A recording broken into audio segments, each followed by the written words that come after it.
সরকারি সফরে ভারতে গিয়ে রহস্যজনক কারণে দিল্লি প্রবেশে বাধার মুখে পড়েন প্রধানমন্ত্রীর পলিসি ও স্ট্র্যাটেজি বিষয়ক উপদেষ্টা ডাক্তার জাহিদুর রহমান।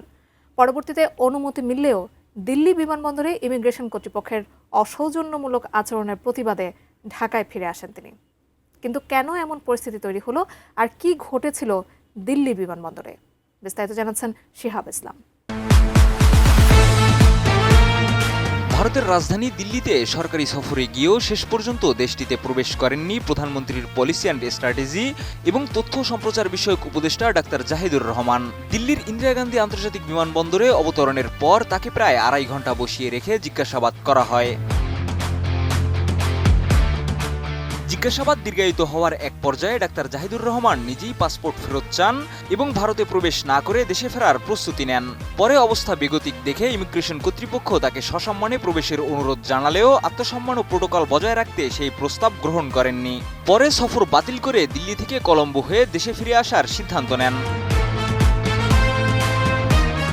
কূটনৈতিক সূত্র জানায়, সোমবার থেকে শুরু হওয়া ইন্ডিয়ান ওশান রিম অ্যাসোসিয়েশন বা আইআর-এর জ্যেষ্ঠ কর্মকর্তাদের বৈঠকে বাংলাদেশের প্রতিনিধি দলের নেতৃত্ব দেওয়ার কথা ছিল তার। সফর উপলক্ষে গত শুক্রবারই দিল্লিতে অবস্থিত বাংলাদেশ হাই কমিশন আনুষ্ঠানিকভাবে ভারতের পররাষ্ট্র মন্ত্রণালয়কে নোট ভার্বালের মাধ্যমে অবহিত করেছিল।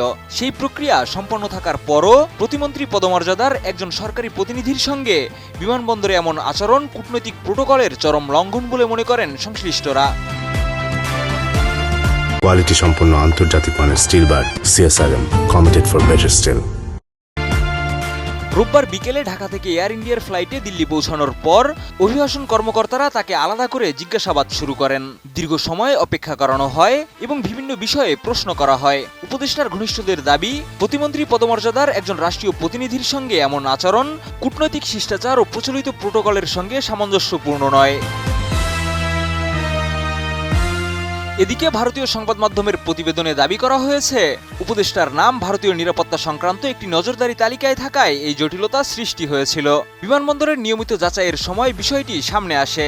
পরে উচ্চ পর্যায়ের হস্তক্ষেপে এটি প্রশাসনিক ভুল হিসেবে চিহ্নিত হয় এবং তাকে প্রবেশের ছাড়পত্র দেওয়া হয়।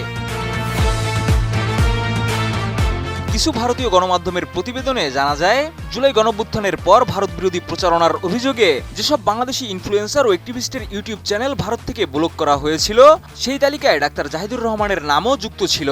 তবে এ বিষয়ে ভারতীয় কর্তৃপক্ষের আনুষ্ঠানিক কোনো ব্যাখ্যা এখনো পাওয়া যায়নি। জানা গেছে, রাষ্ট্রীয় পদমর্যাদার কারণে কূটনৈতিক পাসপোর্ট পাওয়ার যোগ্য হলেও এই সফরে তিনি সাধারণ পাসপোর্ট ব্যবহার করেছিলেন। তবে বাংলাদেশ হাইকমিশনের পাঠানো কূটনৈতিক নোট ভার্বালের কারণে তার রাষ্ট্রীয় প্রোটোকল পাওয়ার আইনি ভিত্তি ছিল। কূটনৈতিক বিশ্লেষকদের মতে, রাষ্ট্রীয় প্রতিনিধি ও সরকারি অতিথিদের ক্ষেত্রে বিমানবন্দরে এ ধরনের ঘটনা দুই দেশের সম্পর্কের জন্য অস্বস্তিকর বার্তা বহন করে। বিশেষ করে আগে থেকে অবহিত একটি সরকারি সফরে এমন পরিস্থিতি তৈরি হওয়া দ্বিপক্ষীয় কূটনৈতিক যোগাযোগ ও সমন্বয় নিয়ে নতুন প্রশ্ন তৈরি করেছে।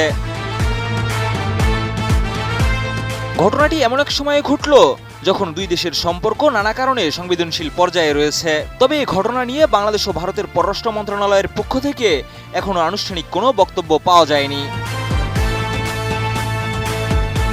শিহাব ইসলাম, ATN নিউজ।